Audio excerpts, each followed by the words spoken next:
Uy, yun oh. Musta? Linisin lang natin yan. Okay, so ito na nga. Attack Shark M87. Medyo mura siya para sa TKL. Or, di ko alam kung dahil sa pinagbilan ko. Usually kasi may pinagbibilan akong isa, yung sa CPS Tech. Pero, nung panahon na in-order ko to, wala pa siya doon. So, umorder ako sa ibang seller. To check natin. Wait, ito. Dito natin nabili sa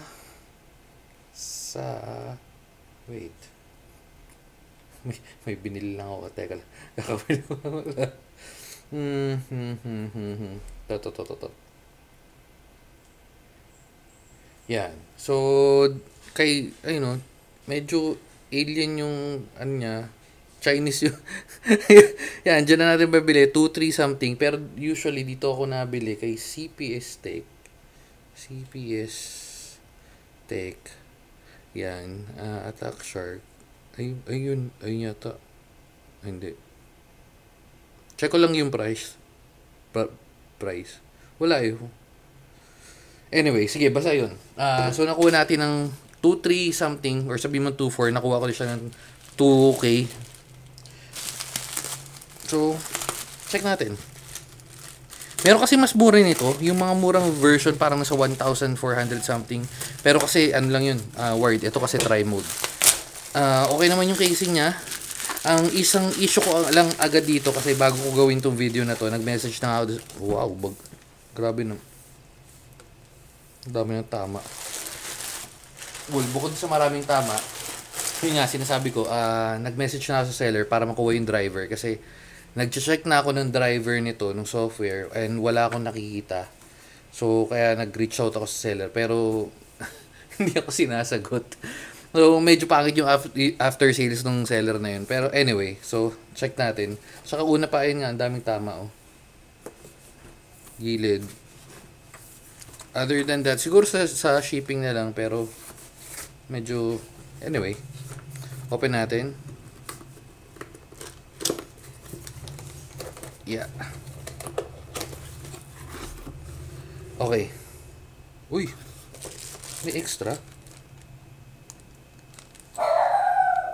Wait lang, mukhang nandyan na yung order natin. Teka lang. Order na pagkain. Teka. Okay, so, going back. May extra siyang keycaps, which is nice. Para sa price niya 2,000, medyo still yun. Kasama siya syempre na manual. Okay. So, pakita lang natin na mabilis. Hindi yan. Ito yung English. Mukhang wala pa yata ang English. Espanyol, Italiano. Wala nga kung... Ayun, yan. So, English. Product scope, hardware requirements. Tapos yung mga FN. Okay. So, yun lang naman kasi Chinese na to. Okay, punta na tayo sa keyboard. Or, kunin na natin yung unit.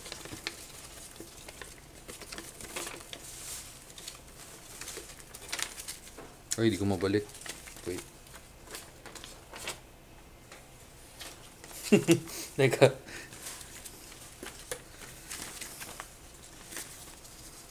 Kaya mo na nga, mamaya na nga lang yan.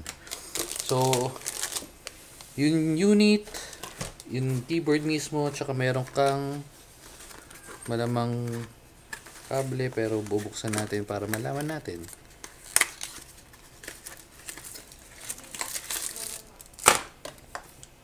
Okay.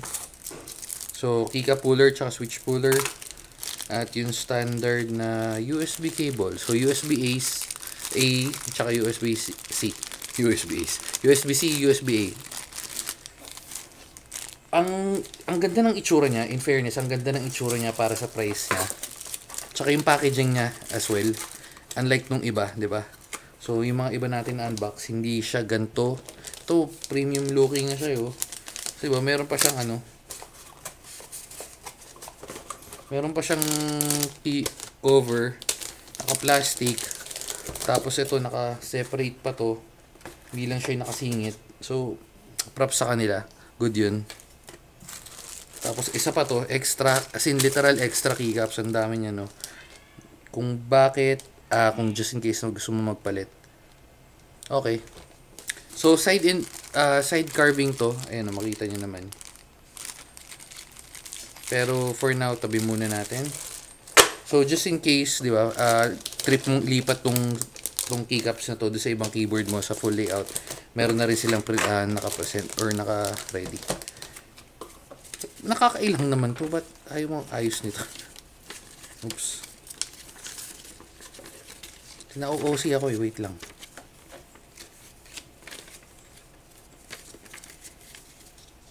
Sige, yan, pwede na yan. Open natin to. Oops.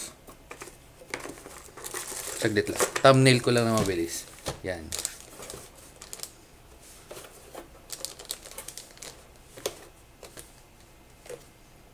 Okay. Oops. Pwede na yan. Okay. Open natin. Ayaw magpa-open. Again, sulit yung price na. Napag-isipan ko na actually dapat ibabalik ko na sa seller. Kasi nga, pangit yung service nila. Pero sige, gamitin na lang din na, gamitin ko na lang, testingin natin or ipa-giveaway natin. So, for now, testing muna natin. So again, ito yung plastic. Okay. Typical na na case. Tabi na natin muna to. Bagay, 2K lang naman siya, pero pwede. Pero bakit kasi hindi ko na ipa-plug isang seller na yun. Loko-loko yun. Hindi nagbibigay ng... Oops. Okay.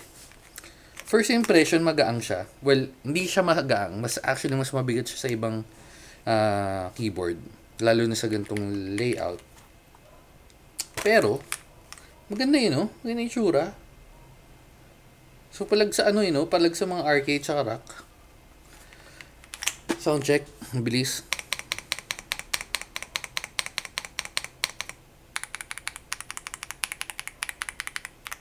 Okay na, no?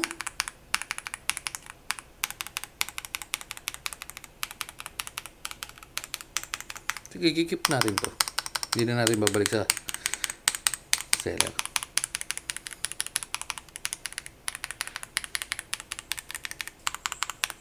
Goods na. Okay, so ayan. Nandito yung dongle mo. Okay, hindi naman, okay lang sa akin. Kahit hindi na siya sa ilalim. Pero parang walang magnet. So, lang. Plug lang. So, pwedeng malaglag. Well, di naman siya nalalaglag. So, okay na rin. So, eto na nga. Balik na rin natin para mas madali makita. So, yung Bluetooth line, kasi nga tri-mode and 2.4, yung dongle, yung connection mo nandito na rin. Windows and Mac. Napakaganda nito dahil nandito na siya lahat. Di mo na kailangan maghanap sa gilid-gilid. Merong ilaw sa gilid, which is katulad ng ibang mga keyboards. Yan. Sa ilalim, wala. Or sa baba, wala. Taas, ayun nga lang yun. And sa likod, so, meron siyang dalawang switch or dalawang layer ng pwede mo adjust yung height. And ilalim, typical. So, Attack Shark M87. Ayos to. Meron na sila nilagay na FN Dell switch. Okay. Tapos, 5 pala yung ganito niya, stopper. Para hindi madulas. Which is normally 4 lang. So, merong extra dito. So, good. Open natin. White na switch. Malaki yung chance. Ay. Di ko sure kung 3 pins lang talaga to or 5 pins to. Butasin ba natin? Pero feeling ko 3 pins lang talaga siya.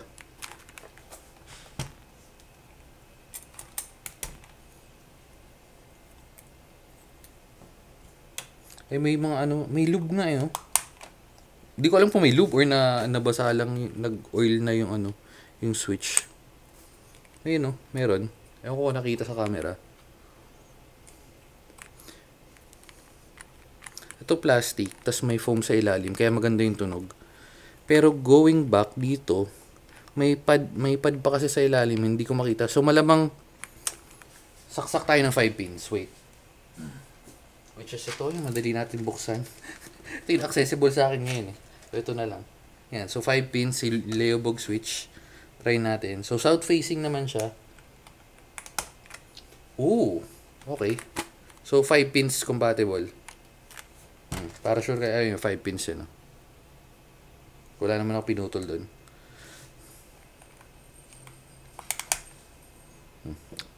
Okay, so mukha lang siyang 3 pins dahil nga sa switch. Yung kasamang switch is hindi ko mabasa. Hindi wait.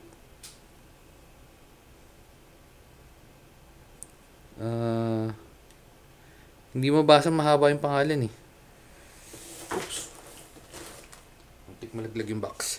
Anyway, so yan, ayun yung switch, white pagka sa labas. Versus sa Leobog. Mas maganda yung Leobog. Pwede natin saksak yung Leobog dito. So, baliktad natin. Yan, all goods yan, all goods. So, testing natin syempre. Wait lang. Ay, mapabalik. Teka. Again, yan. Okay. J. Ano? So, quick comparison para sinasabi ko sa inyo maganda na siya out of the box. Kasi ito yung RK. Although, itong RK natin na yun, RK, napalitan ko na yung mga switch nito. Pati yung keycaps. Medyo toke na yung ano nito. Pero kasi ito, oh. Ayun, oh. Pakinggan nyo, ah. Stock to, ah. Stock. Ito yung pinalitan natin. Yellow na ano nito. Gateron. Mas maganda yung tunog niya kasi yung sa ilalim. Tsaka may foam. So, anyway.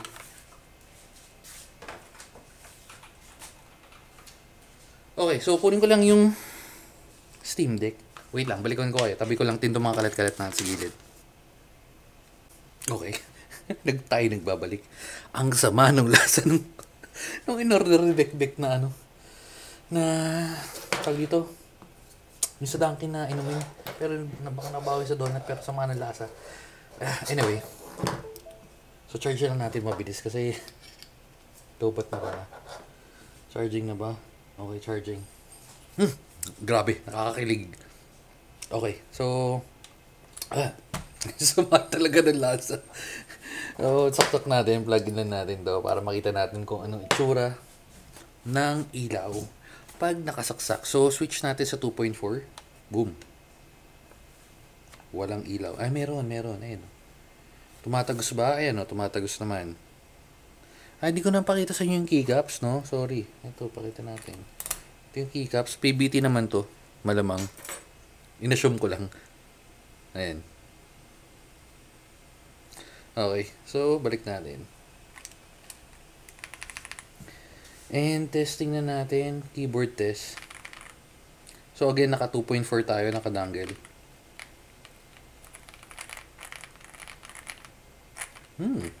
Okay. So, NKRO. Gold goods. Mabilis na. Oops. Pwede na yun, no? Ano? Tapos, sa monkey type. Refresh. Game. Ay. Sorry, ulit. Nag-delay eh. Game.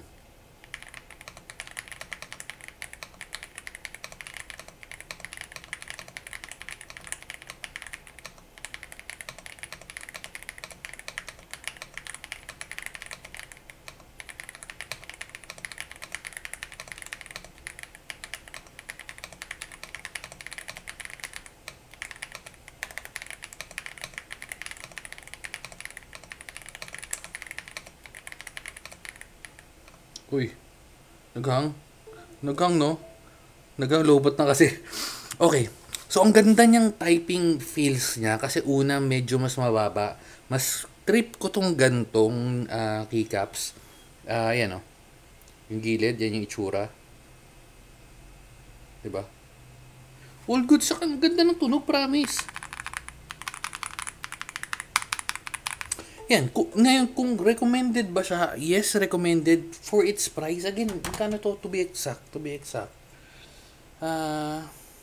Wait lang May nakita kasi ako, ito lang kasi nakita kong Attack Shark M87. Wala Pag sinesearch mo siya, wait. Attack Shark. Meron. Ito. Hindi, dito ako bumili. Yun dito ako bumili. Ako nga lang. Ako lang bumili sa kanila. Ito sinasabi ko. Pakita ko na rin. Pag wired, ang presyo niya, 2.1. Pagka try mode, 2.3. Ito mura. Kung pwede nyo bilhin yan, try mode, tapos palit kayo ng switch. Ito kasi, try mode 2.3. Ito, mas mura yung try mode na green kaysa sa black. Anyway, so yan, yung sinasabi ko. Tapos, dun sa wala yun ba. So, yun yung unang lumabas. Kaya, malamang, dun ko siya binili. Grabe yung lasa ng Anyway, so yan. Nakuha ko siya ng magkano nga.